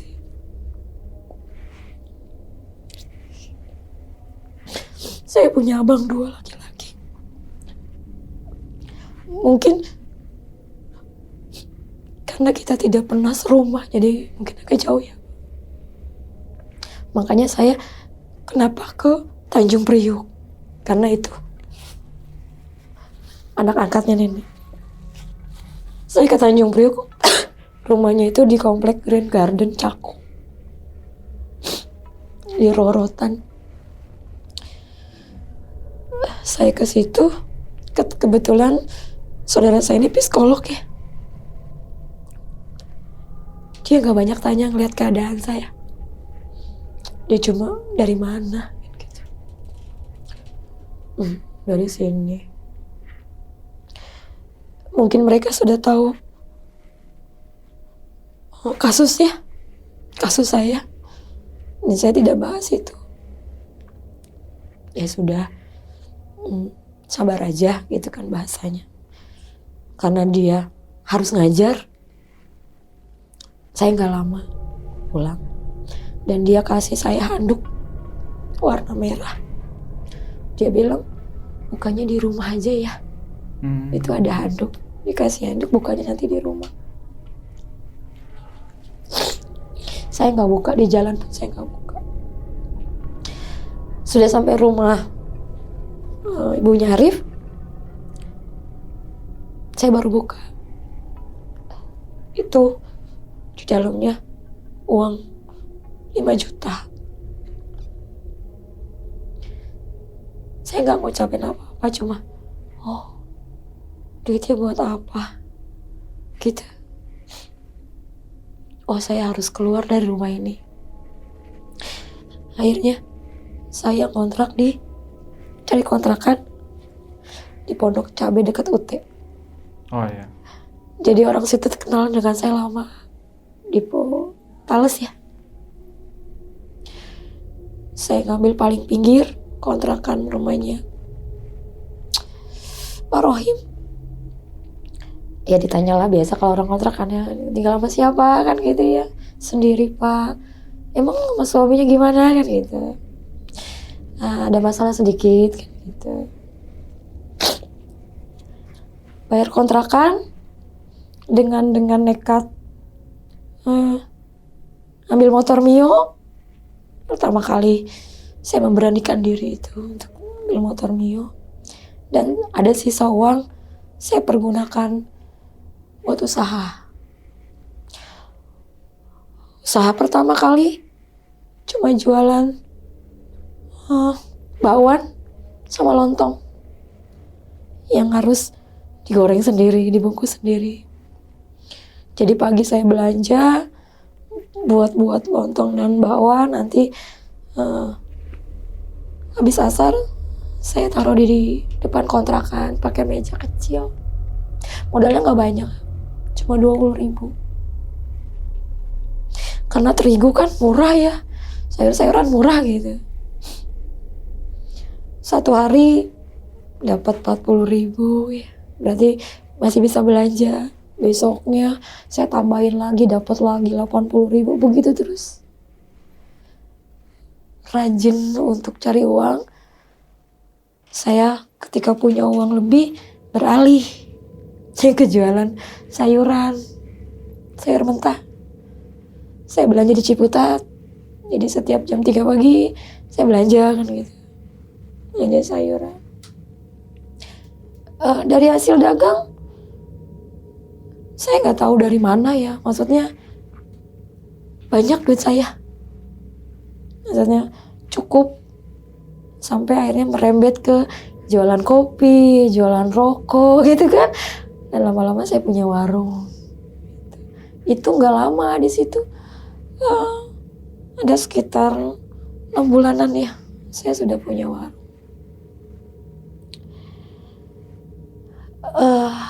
Dari situ saya hanya, kenapa bisa sedahsyat ini gitu ya. Dan ketika punya warung, barulah keluarga mencari ya, anak saya mencari mamanya, suami saya mencari kan gitu ya. Dan mereka nyuruh saya pulang ke rumah. Saya bilang, kayaknya enggak ada, biar saya di sini aja gitu. Kalaupun nanti saya pulang, berarti kan harus ikut aturan saya gitu ya. Sampai akhirnya mereka mau tinggal dengan saya di kontrakan itu. Sebelum mereka datang, saya bolak-balik. Maksudnya akhirnya saya silaturahmi ke orang yang mengusir saya. Si Pak Asep itu ya. Berarti saya bawa uang halal dong ya. Bawa uang halal dengan hasil kerja keras. Nah di situ barulah terbuka, maksudnya dia bicara, oh iya ini begini, kalau dengan cara yang lurus insya Allah dapat yang lurus, walaupun belum seperti yang kamu harapkan kan gitu. Tapi karena rasanya masalah masih agak was-was kalau di Jakarta ada orang nagih dan segala macam tuh ya tadinya. Akhirnya Bapak menyuruh saya tinggal di pemakaman. Jadi saya tidur di makam. Jadi di rumah Bapak itu kalau naik gunung itu ada sekitar 1 jam, di atas itu ada makam. Jadi saya nunggu makam itu. Di saungnya, ada saung dibangunin. Jadi saya tidur di situ. Kalau di daerah sana mereka sudah banyak kenal saya, jadi saya dibilang penghuni makam gitu ya. Karena orang kota tapi tidurnya di makam kan gitu. Saya nggak bisa, tadinya nggak bisa nyalain kayu bakar, jadi bisa gitu. Nggak bisa namanya ngeliwet, saya jadi bisa. Disitulah saya banyak introspeksi di keheningan makam itu, di atas gunung itu. Yang saya pikirin, kalau Allah tidak kasih yang bukan haknya, yang bukan ditulis sama dia, ya gak akan dapat kan gitu. Jadi saya di situ 1,5 tahun 1,5 tahun tinggal di beliau karena jamaahnya banyak. Dan sewaktu-waktu saya ketemu jamaah dari Bandung, namanya Haji Agus. Dan dia ngomong gini, ya nih memang kamu gak mau jadi manusia. Karena saya mungkin bukan manusia kali ya gitu. Gak punya keinginan apapun. Saya gak punya keinginan apapun. Gak punya keinginan normalnya manusia kan gitu ya. Saya maunya hidup tenang, saya bisa ngejalanin udah itu aja. Saya gak tahu, saya bilang, ayo ke Bandung. Terus saya ke Bandung ngapain gitu. Saya kasih warung. Jadi saya di Bandung di Caringin. Boleh cek, saya di pasar Caringin punya warung kopi. Dikasih, kamu tinggal di Bandung jualan gitu. Oh, nanti saya pikirin dulu gitu. Karena rasanya kalau saya terjun lagi ke dunia nyata belum siap juga gitu. Jadi saya berkelana di 1,5 tahun kerjaan saya tuh, saya ke makam, ke gunung, ke laut, itu aja kerjaannya. Saya hanya pergunakan itu. Jadi kalau saya ke laut, ya saya cuma ngelihat, oh itu laut itu kan gak ada tepinya. Berarti saya pun gak akan ada tepinya kalau saya mengharapkan yang lebih itu. Jadi pemikiran begitu datang begitu. Dan alhamdulillahnya seiring waktu 2017 itu saya kembali ke dunia nyata. Saya kembali ke dunia yang saya bertemu dengan manusia yang harus bisa memenuhi kebutuhan sebagai manusia. Itu intinya. Jadi ketika sudah meniatkan balik ke dunia nyata, saya harus siap. walaupun agak aneh sedikit ya, nggak suka keramaian gitu ya. Saya nggak suka pesiar yang namanya anak misalnya, yuk kita mau ke sini, itu tuh saya nggak suka gitu. Saya kalau mau sukanya diajak ya ke laut, ke makam tuh saya mau. Tapi kalau ke tempat-tempat yang wisata tuh saya kurang nggak ada greget gitu ya. Dan pesannya saya sih kalau untuk siapapun yang melihat ini, pesugihan itu hanya pikiran kita saja yang ditempelkan, hanya halusinasi kita, hanya ambisi kita. Tapi efeknya kan luar biasa ya.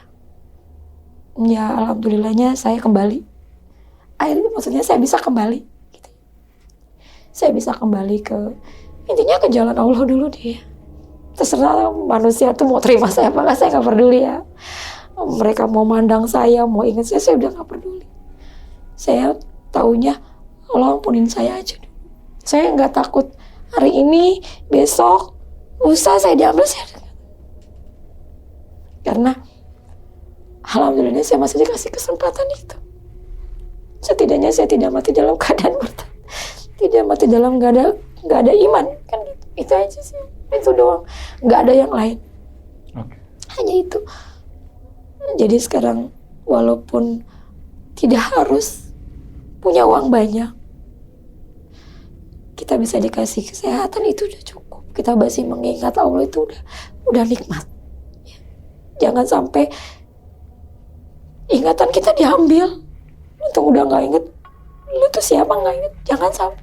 Dan saya nggak mau lagi itu. Kalaupun ada orang-orang yang bertanya, karena ada cerita di Pondok Cabai itu, saya ngontrak paling pinggir. Nah nomor 2 itu ada aki-aki yang kerjaannya katanya menarik harta karun gitu ya. Jadi saya mau dibayar tuh,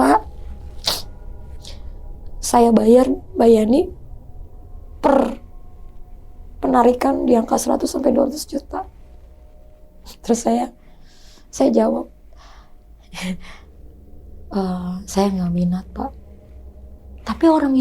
Tapi ini harus bayar nih. Saya nggak minat, itu aja. Masih banyak sebenarnya yang perjalanannya ya masih banyak. Ketika saya ke Sulawesi itu masih banyak. Oke. Minum dulu Bu. Ya. Saya mau tanya sedikit nih. Tadi kan Ibu tinggal di makam ya, di atas ya. Itu selama tinggal di atas tuh pernah nggak diperlihatkan atau ditemui sosok-sosok gitu? Enggak. Sama sekali. Bu Yani, kan Ibu lihat sosok yang pakai baju atau pakaian apa namanya? Pangsi ya. Itu tuh manusia atau sosok goib gitu? Kayaknya sih goib, Mak. Soalnya kan jalannya juga nggak berasa. Oh melayang. Iya, maksudnya hilangnya juga nggak tahu. Tapi tahu nggak maksudnya apa atau kenapa sampai bisa datang? Kan Ibu kan tadi bilang kalau ada yang ketemu sosok laki-laki. Kenapa nggak Ibu tanya? Kan dia tidak menghampiri. Cuma lewat. Iya. Kenapa Ibu nggak inisiatif buat tanya? Gitu? Menyapa duluan. Karena katanya kan kalau misalnya berhadapan saya baru harus bertanya. Takutnya kalau saya tanya itu siapa nggak sopan juga gitu bahasa saya. Jadi saya kasih tahu itu ada yang datang pakai bajunya begini tapi hanya lewat dan tahu-tahu sudah nggak ada. Dia juga tanya, dia nggak tegur kamu enggak? Dia nggak ngambilin enggak? Tapi bertatap ke Ibu nggak? Enggak. Oh enggak. Hanya menyamping. Jadi dia kan dari belakang gitu ya, kan saya berhadapan sini. Jadi dia jalan. Jadi saya melihat ketika dia sudah melewati saya dong. Kan gitu. Oke. Kecuali kalau misalnya dia berhenti ya, lain cerita. Misalnya berhenti berarti kan setidaknya saya sapa. Ini kan dia hanya jalan. Dan saya melihat ketika dia sudah melewati tempat duduk saya. Oh, oke. Kalau saya panggil berarti kan saya teriak ya kan, misalnya kan gitu ya. Ini enggak. Oke. Nah, sama tadi suara yang gemerincing itu. Ya. Itu menurut Bu Yani itu sosoknya mungkin kereta kencana atau apa yang biasa digambarkan orang atau apa? Kuda ya. itu kuda yang pakai gemerincing di kaki gitu kan. Karena saya tanya itu tadi ada suara gue, oh berarti kencananya turun dong, tapi kencananya datang dong. Iya, muter-muter aja saya bilang, tapi nggak turun. Tapi lihat memang. Enggak, suaranya muter aja. Oh, di atas. Iya, di atas. Tapi nggak melihat Enggak, penampakannya. enggak, aku nggak ngeliat ke atas. Cuma emang suaranya itu dari atas. Cingkring, cingkring, cingkring, cingkring gitu kan. Kan beda kalau suaranya dari kejauhan gitu ya, oh jauh gitu. Itu di atas percis. Jadi ya saya ceritakan itu, kereta kencananya, tapi kenapa ya dia nggak mau turun? Saya nggak tahu. Oke. Sama sosok yang berbisik itu suaranya perempuan apa laki-laki? Yang bisik saya suruh pulang, Iya, perempuan. perempuan. Menurut ibu itu siapa? Ibu saya kali ya. Oh, ibu Iya. almarhum. Iya. Ibu saya, nenek saya. Karena suaranya mirip gitu. Saya nggak tahu. Saya kan nggak tahu ibu saya. Oh. Saya nggak tahu suaranya seperti apa. Saya Tapi keyakinan hati. ya, suaranya, sosoknya. Oh, sosoknya terlihat apa cuman suara? Enggak. Kan? Enggak, maksudnya ibu saya itu jadi gini, ketika kecil, ketika dilahirkan terus ibu saya meninggal, saya ini kan di just anak bawah malapetaka gitu ya, jadi harus dibuang ke sampah gitu, supaya diambil dengan nenek. Jadi ketika bapak sudah buang saya, diambil sama nenek, barulah dengar cerita ketika saya udah ngerti, kita punya sumur di belakang rumah. Jadi nenek suka kasih tahu di sumur ini ada 10 jin. Sekarang ditambah ibu kamu jadi 11 gitu. Itu nenek ya. Dan nenek saya masih melakukan hal-hal kuno, sajian kuno ya. Yang kalau setiap malam Jumat taruh di kendi ya, ada ayam, ada ikan gitu-gitu. Jadi dia selalu bilang ini buat mama saya sama kakek untuk makan. Nah, kalau sosoknya mama, saya hanya mengira-ngira. Jadi ketika itu saya mimpi didatengin perempuan dengan kebaya putih dan nyata gitu ya, kelihatannya nyata. Dengan bahasa baik ikut saya gitu kan. Itu saya berumur nggak salah masih 8 tahun kali ya. Oke. Ikut saya tuh saya nggak mau.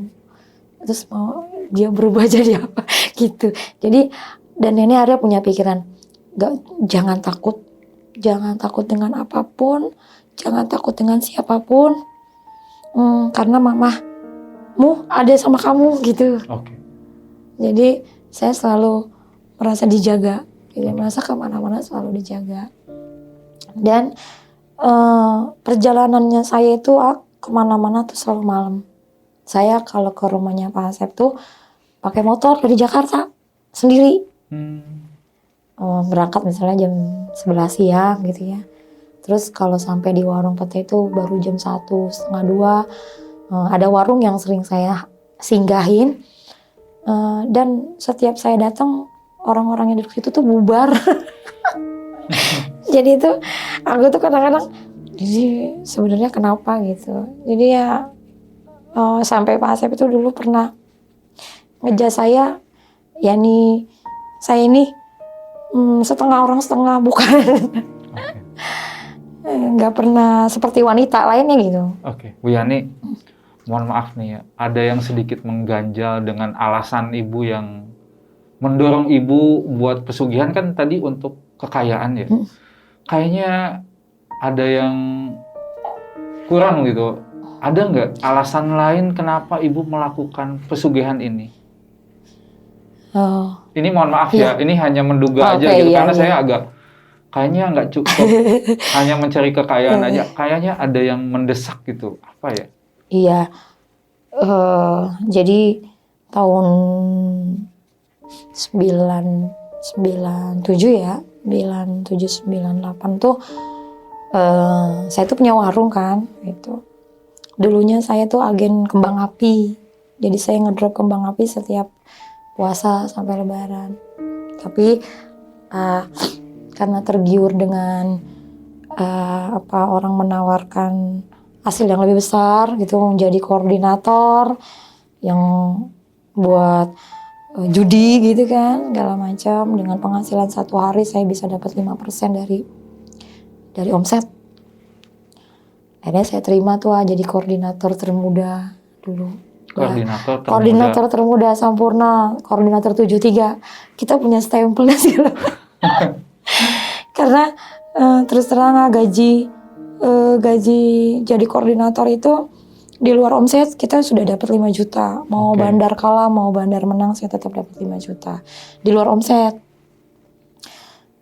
Berjalan waktu itu saya akhirnya terima tawaran itu dan saya mulai nyebar ya.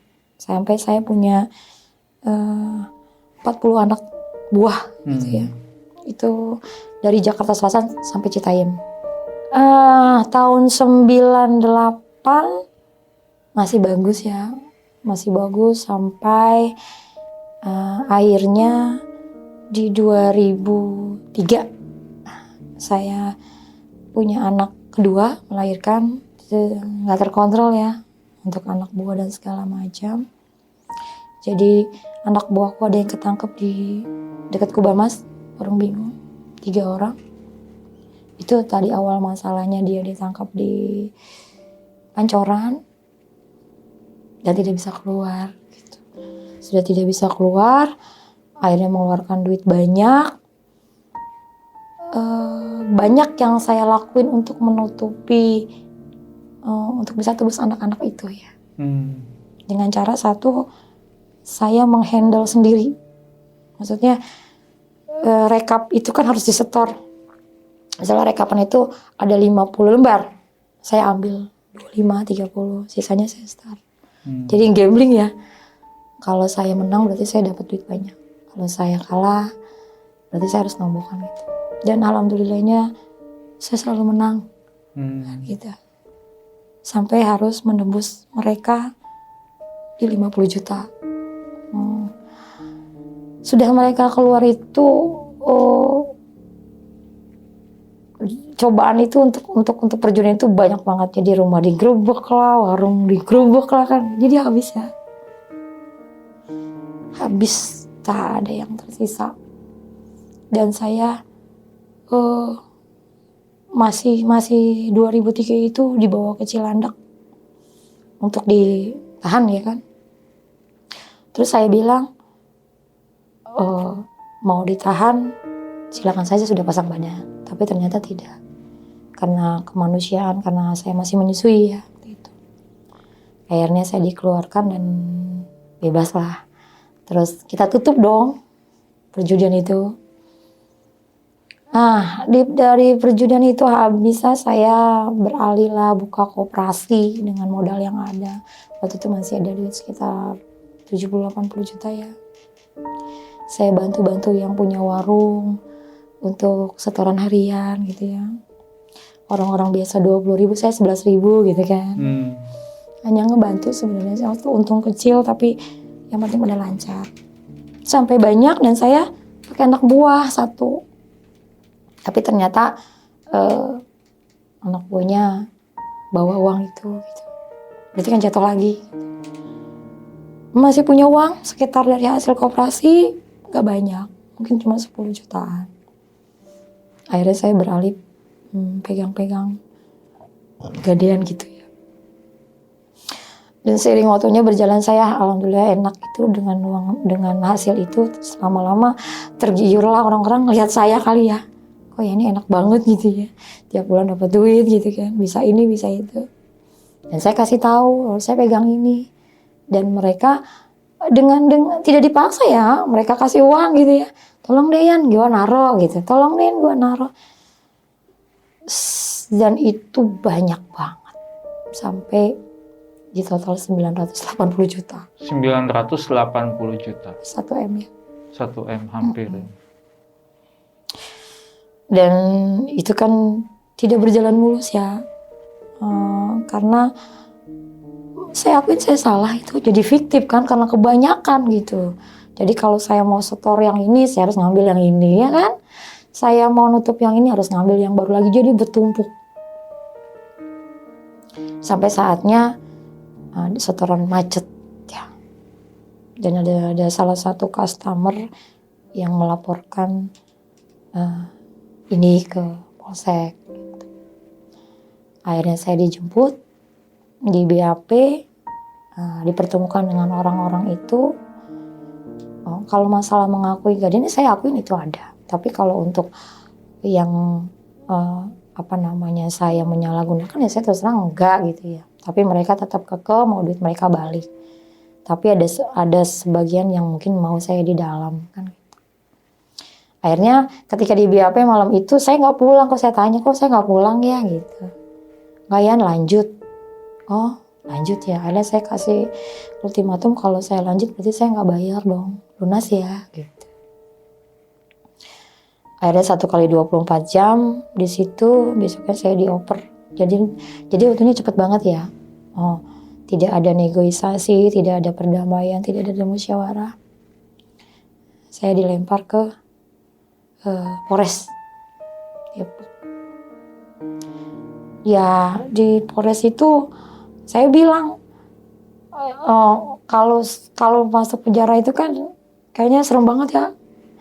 Kayaknya serem banget kita.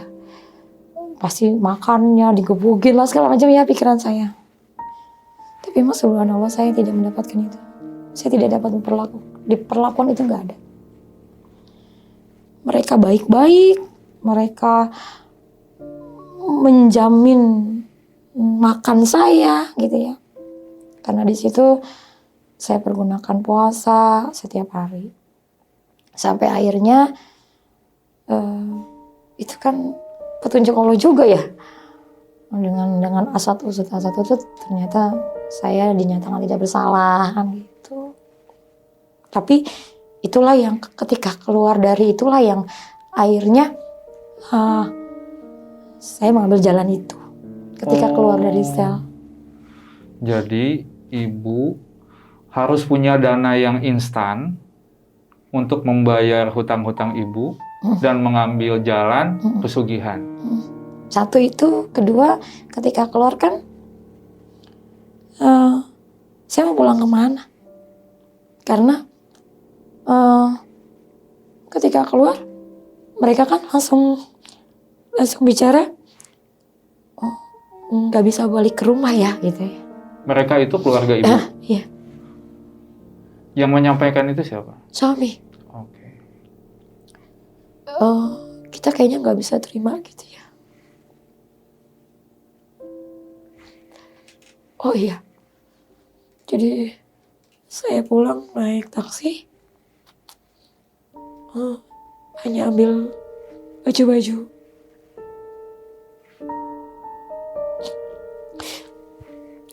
Terus saya coba ke keluarga kita ya. Itu kan keluarga suami.